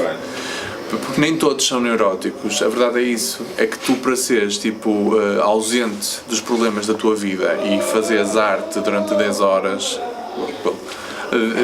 sem pensares que tens que comer e que estás em dívida com não sei quem e que vives atolado na merda, tens que ser um gajo completamente neurótico e descompensado, que se calhar pode correr muito bem e tu até podes ter de repente uma visibilidade e safas e depois continuas e não sei o quê, mas pode morrer atolado na merda. Portanto, estes romantismos para mim não servem. Eu quero uma sociedade que funciona. A criatividade tinha muito a ver com a relação de espaço e de tempo. São altamente condicionantes para que possa acontecer. Sim, tipo, para mim eu prefiro pensar que uma sociedade tem que ser uma sociedade que funcione e saudável e que seja construída nesse sentido e que quando faz um trabalho que o faz bem. Tipo, eu testo neste, se calhar que uma costela judaica ou hebraico. Judaica ou hebraica. Germânica aqui a puxar a coisa que é pensar nesta ideia de, voltamos outra vez à ideia de política cultural da cidade, não é? Tipo, não é só administrar o território e não é só entreter o que há no território, é pensar em longo prazo. Esta cidade tem um problema que, por exemplo, a capital não tem. Isto é uma coisa que realmente Lisboa tem que ser muito bem tipo, valorizada, que é, tem políticas de médio e longo prazo para coisas mais particulares e específicas, tipo de Eu não digo já, tipo, no nosso caso dos artistas, falámos, toda a gente vai dizer, as excelências dos ateliês e não sei o quê. Lisboa tem, por exemplo, ateliês municipais há 5 anos. E ateliês municipais também. Sim, e tens agora tipo dinheiro para ires não sei onde, tipo, Budapeste, fazer residências, tipo... Pronto, são parcerias, tudo bem, mas tipo, esta é uma cidade com um monte de espaços vazios, a Câmara tem um monte de espaços, ok, eu não tenho, se não tenho não interessa, a Santa Casa da Misericórdia, eu não sei, a Câmara que faça esse trabalho, tipo, a política a longo médio prazo não existe. Tão baixo como aqui, não é? Assim, o período que desapareceu completamente. Mas não havendo crítica, não havendo artistas organizados, como é que isso vai acontecer então? Não, acho que o cidadão comum... Os artistas estão organizam-se, sempre se organizaram. Para se organizar não é preciso haver um chapéu de chupa chamado sindicato, não é? Nunca foi preciso. E a história deste projeto mostra, se há coisa que mostra é que os artistas sempre se organizaram e sempre formaram grupos de trabalho e sempre souberam sobreviver juntos, não é? Aliás, dão grandes lições a esse nível. Sim. Sobreviver na adversidade. Mas tu tens a pergunta que estás a fazer, uma pergunta que eu acho que nós não podemos responder, tipo, pelos outros, que é essas pessoas vão fazer um piquete e vão não sei o quê. Pá, há formas de sedução diferentes e há esperança que as coisas mudem, tipo...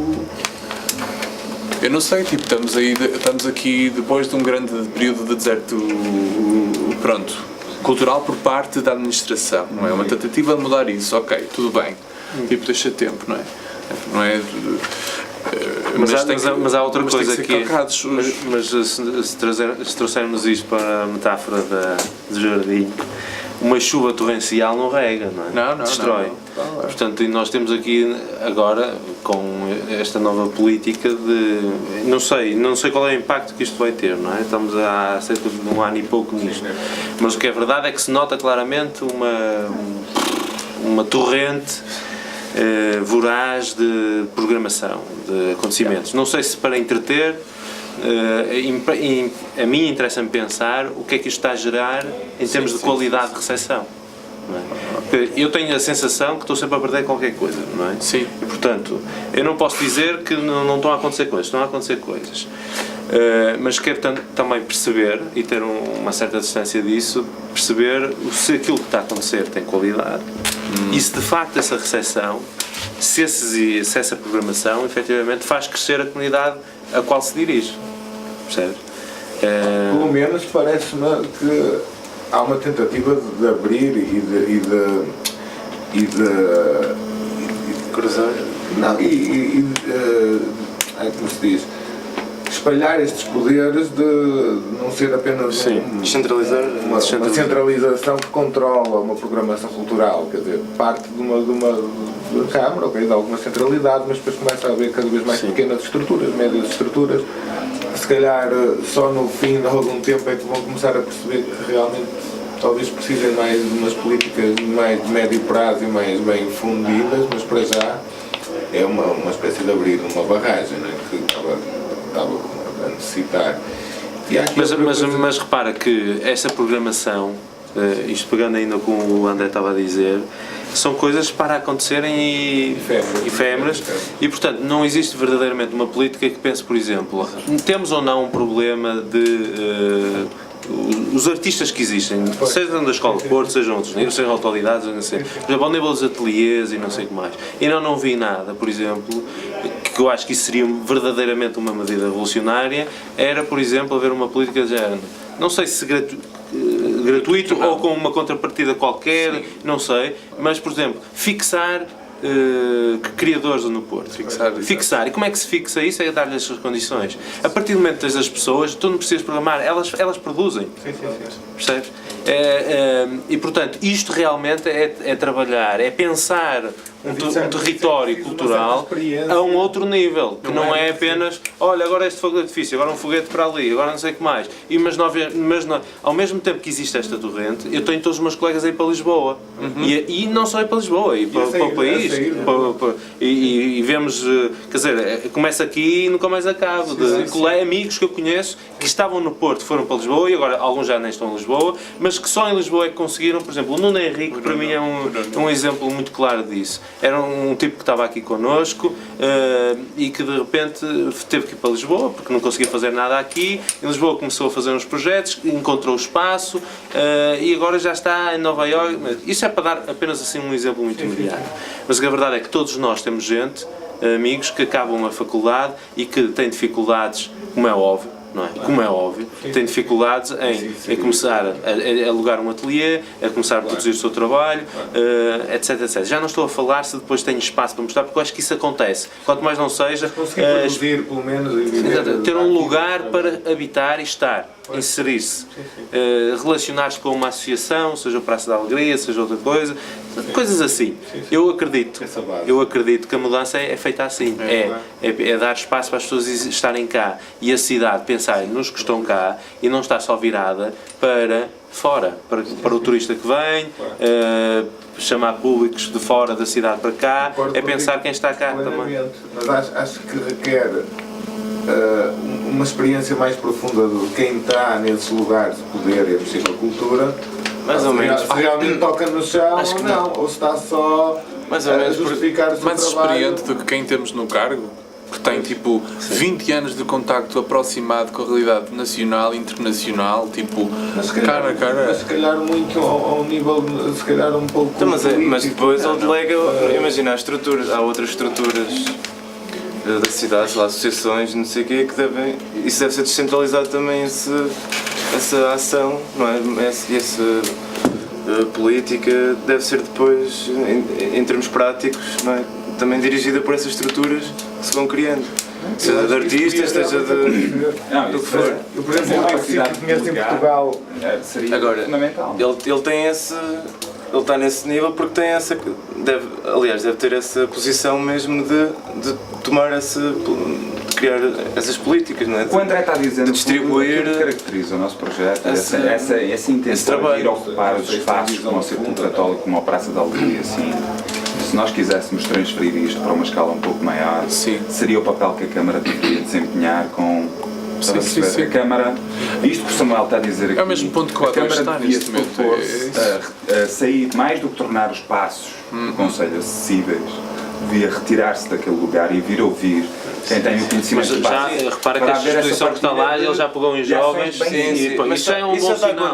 Isso já está a acontecer, mas o que acontece mais é essas estruturas irem ter com a Câmara. Sim, está lá o Futuoso e o João Durmão que foram convidados, ele basicamente deu-lhes um cachê. Foi diferente. Mas não, independentemente disso, eu só queria dizer o seguinte, eu não... Está a acontecer. Até agora, eu acho que isto é ótimo o que está a acontecer no Porto, percebes? Não sou, isto não é, perante aquilo que nós tínhamos, isto aqui, agora, o que é um facto é que, ok, isto é ótimo, mas isto não nos, que isto não nos iniba de sermos críticos e relativamente a como é que isto ainda pode ser melhor, não é? Porque não basta agora só fazer, porque se a primeira coisa que era necessária era fazer coisas, ok, as coisas estão a acontecer, agora vamos perceber qual é a qualidade dessas coisas, como é que isto pode ir a pensar futuro dos jovens artistas que estão na cidade, que têm já uma tradição de fazer as coisas por si próprios, etc.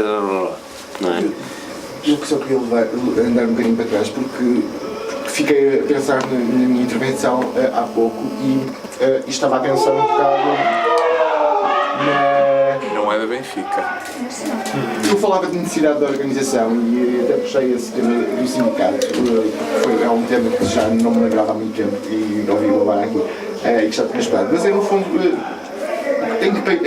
nós vivemos no Porto, mas como é que nós vivemos à escala global? Nós nunca fomos tão vigiados como estamos a ser, todo tipo de comunicações, Nós nunca fomos, os povos do sul da Europa nunca foram também encostados e manipulados para que a sua cidadania se perca em nome de pagar dívidas dos bancos.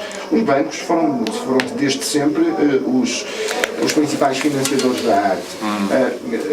Pronto, há aqui todo um sistema que está criado e que potenciou. Eu queria esquecer esta parte dos bancos e da arte, não é agora bem esse a altura. Mas seja como for, acho que há aqui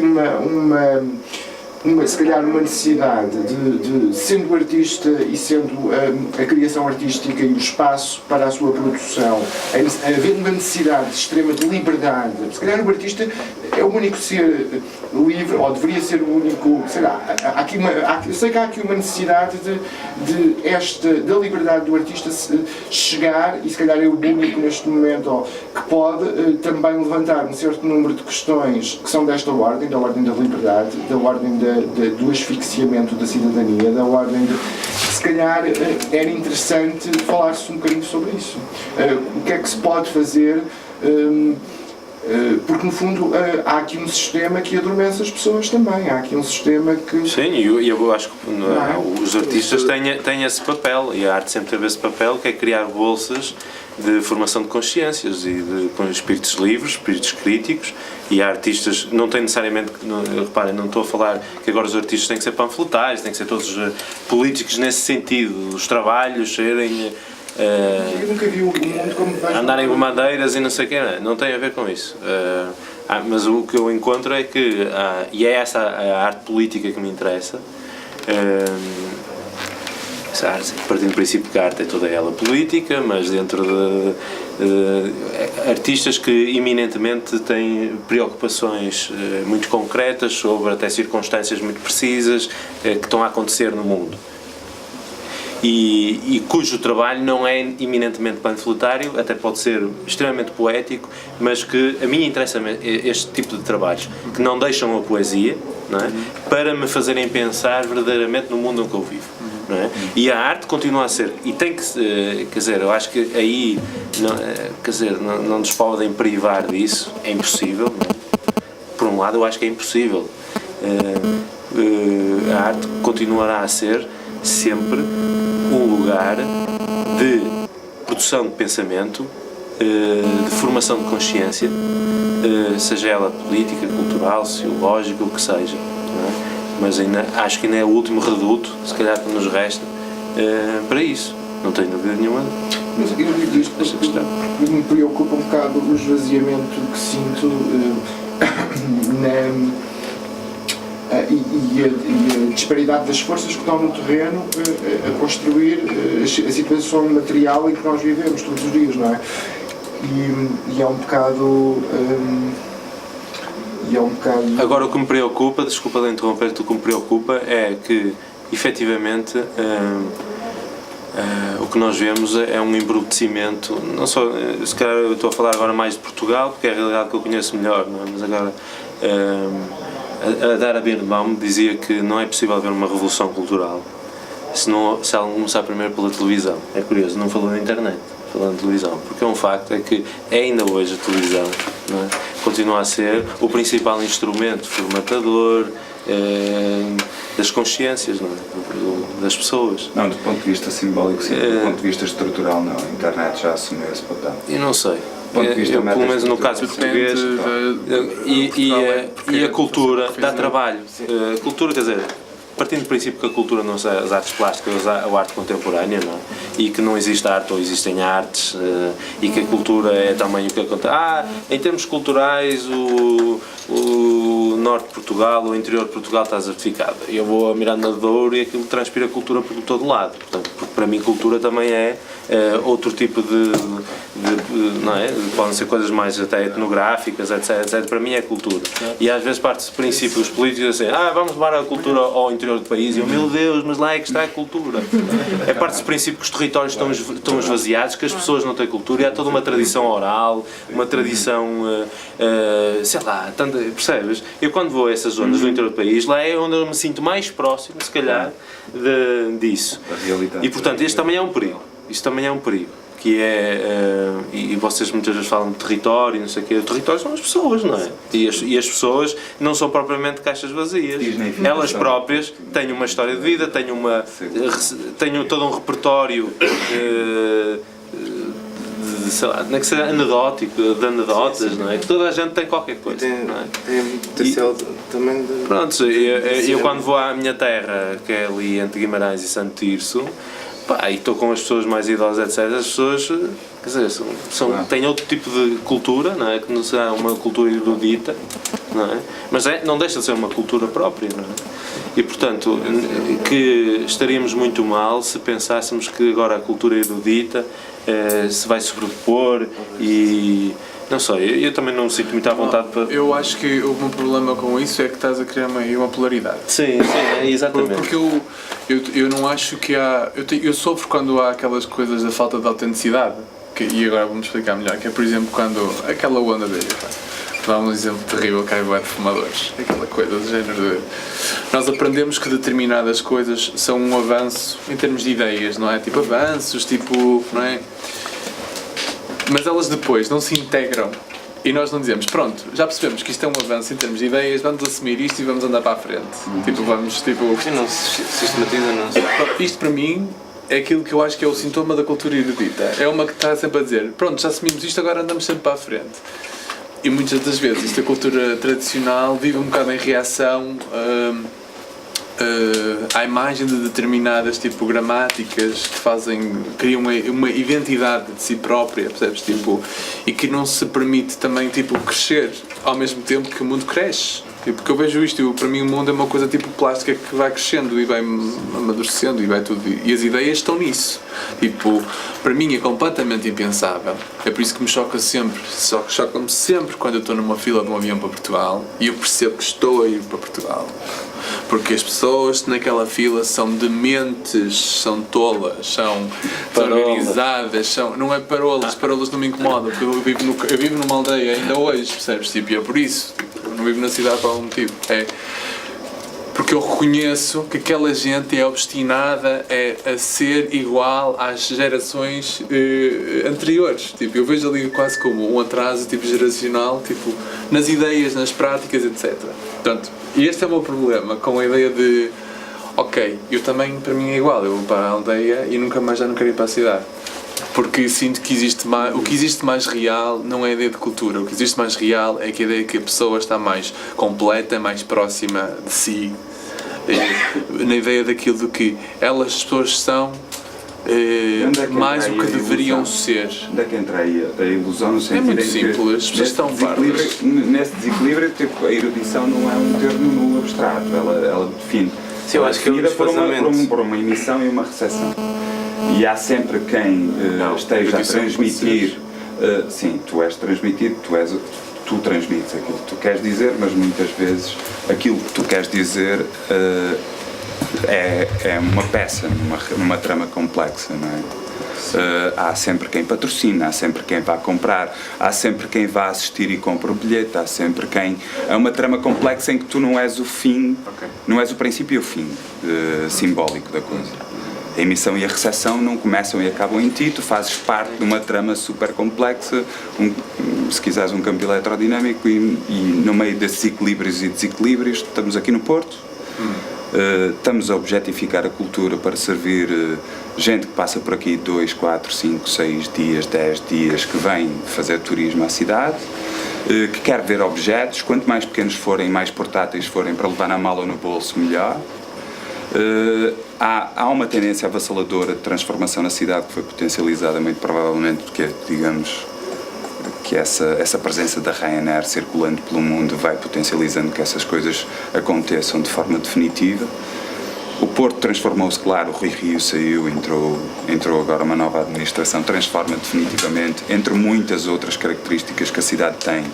Tu falaste há pouco da água fria nas praias, que condiciona que a coisa não se transforme numas Bahamas, porque de outra forma nós teríamos. Há toda uma trama complexa de coisas que estão aqui a acontecer e quando falas da erudição, a coisa não...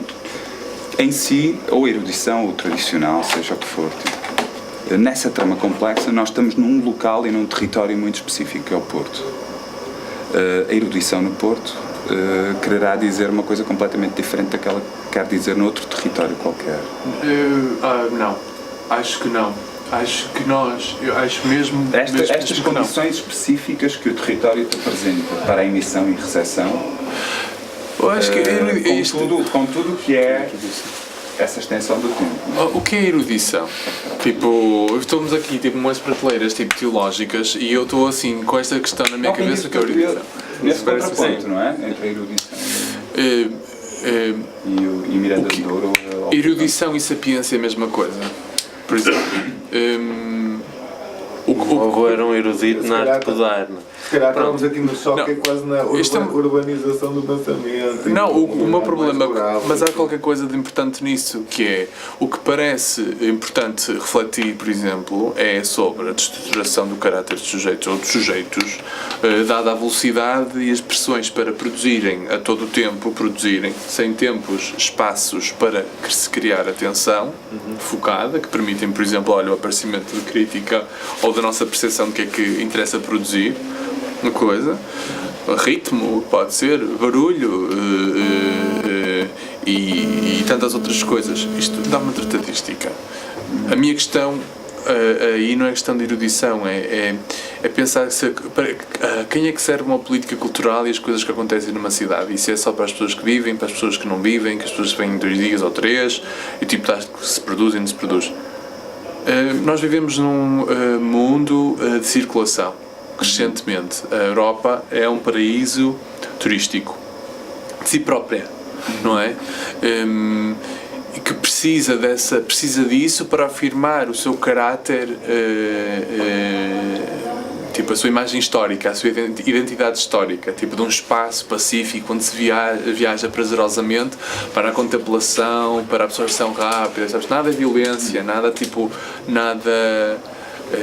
é adversidade, nada é hostilidade, tipo, as coisas inscrevem-se como o Milka, sabes, tipo, uau, tipo, pronto, isto é importante para esta ideia de Europa. Ok, pronto, a realidade é que é verdade, produzem-se coisas que são muito mais portáveis, há muito mais circulação, as coisas parecem que são feitas tipo, para quem pode viver nesse tipo de forma de circulação, mas o que é que a gente vai fazer? Não, estava a questionar só a exclusividade, o desequilíbrio. Só isso. Não olha, quer dizer que não eu conheço deva tanta acontecer. gente que sobrevive, tanta gente que está a sobreviver à custa de fazer passarinhos chungas, são feios, passarinhos feios, pequeninos, de artesanato urbano e cenas, e que estão felicíssimos da vida por não estarem a fazer arte abstrata, que são símbolos de não sei o quê, são passarinhos espetaculares. Eu olho para aquela experiência e vejo, olha, ganharam um bocado de dinheiro, ganharam um bocado de autonomia, estão a vender um produto que ainda por cima está bem feito e não sei o quê, e alguém tipo vai ter prazer em comprar, e tipo, tem ali criatividade tipo, que está limitada àquele registro, mas pronto, fixe altamente. Onde é que cabe aí a evolução da função crítica? Aquilo não é este tipo de produção. Falaste de estar a produzir passarinhos, são chungas, são não sei o quê. Então é fácil. As pessoas vão comprar, conseguiu autonomia. Não, mas aí é a cena do ofício. Eu estou. A questão dos ofícios. Onde é que Sim, são chungas, é o ofício. Não, desculpa. Eu posso. Mas estás a confundir também produção cultural, não é só o artesanato Mas que tem que se produzir para os turistas, não é? Basta pensar que mudou a produção, a oferta de produção, por exemplo, Sim. as práticas mudaram, o tipo de projetos mudaram só porque temos mais turistas na cidade. Não sei se mudou assim tanto. Eu olho para a produção de Serralves, para a programação de Serralves e não acho que estão agora a fazer coisas para os turistas. Pois. Quer dizer, não sinto isso. Agora, o que sinto que é um facto é que cresceu a hotelaria, cresceu, homogeneizou-se ali uma série de ideia de um hostel, um tipo de residência, a comida está... Por exemplo, o grafite é um bom exemplo. Pronto, de muito bem. que é uma arte. Porquê? Porque há uma adaptação, não é? Há uma adaptação natural, não é? Não acho que ao nível, por exemplo, em que eu me situo dentro da produção artística contemporânea, enquanto autor, etc., que tenha de algum modo pressentido, não só em mim não, mas nos meus pares, que mudaram completamente os seus trabalhos porque de repente há uma nova realidade turística na sua cidade. Eu não acho que isso seja assim. É a minha leitura das coisas. Agora, o que é um facto é que percebe-se aqui e acolá, de facto há mais pensarinhos à venda e há mais postais. Mas isto para mim não é a oferta cultural da cidade. À partida também o turista não é tanto o consumidor de uma arte mais contemporânea, que não se enquadra nessa coisa da ligeireza do tempo. Depende, mas também há vários...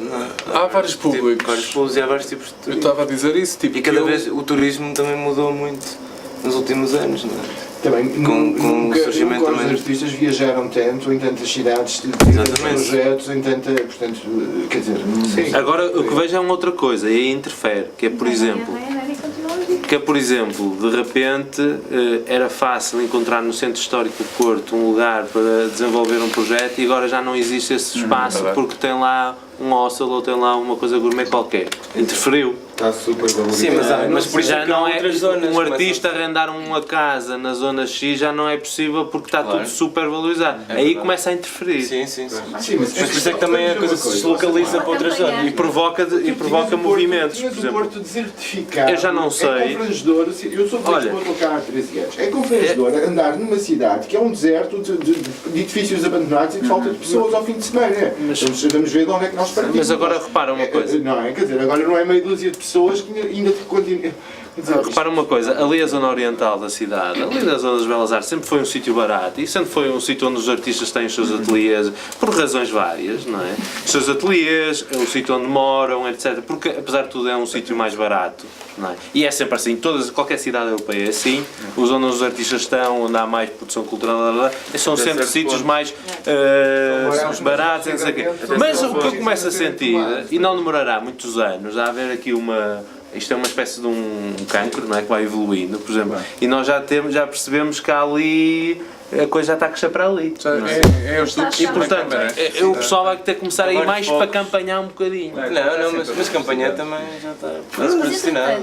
Mas aí do outro lado já começa a ficar mais. Então, mas as cidades crescem assim. Aí percebo o que tu dizes. Não ao nível daquilo que é produzido. Aliás, muitas vezes até pode alimentar ou aguçar uma certa prática crítica eu acho que sobre aqui uma Isso coisa vai sempre haver. que Eu acho que é preciso aprender também com outros casos, com outras cidades que cresceram também. que é vamos para outra E cidade. nós conseguimos atuar. Vamos para isto certo. Exatamente. Vamos para Castelo de Paiva, vamos para... O que é que eu venho para ver, por favor? Tem lá um bairro todo, tipo, com casas espetaculares para vocês, tipo, ver. O que vocês... Se fosse presidente da Câmara de Gaia, o que fazia era isso, dava ateliês a artistas. E Gaia está a dar ateliês. E mudava completamente tudo. Mas Gaia está a dar ateliês. Essa medida era incrível. Está a dar? Está a dar ateliês? Está. Não estou a brincar. Quem? Gaia está a fazer a jogada da captação dos criativos. Pois. E oferece-lhes contas. Nos Estados Unidos, do outro lado do Atlântico. O que aqui de diferente também é que nós Exatamente. estamos a esquecer que, por exemplo, durante muito tempo as pessoas preferiram sair da cidade porque as casas estavam terríveis e foram viver para a periferia, não é? E então tinham também os seus locais tipo de trabalho, mais concentrados na periferia. É por isso que aparecem os projetos todos dos anos 80, tipo nas suas... da construção civil também. Não é por isso, é porque também tipo, tu querias ter uma casa que era tinha a sensação de casa que tinham tipo casa maior, mais conforto, não é? Qualidade de vida também, não é? Só que agora tu queres que se calhar tens uma geração que quer isso, mas que quer também a movido, quer sair, não sei o que, mais jovem. mais central, aproxima-se. também. Isto são muitas coisas. E o Porto era segregado bairrismo no centro da cidade. E neste momento ainda tem cada vez...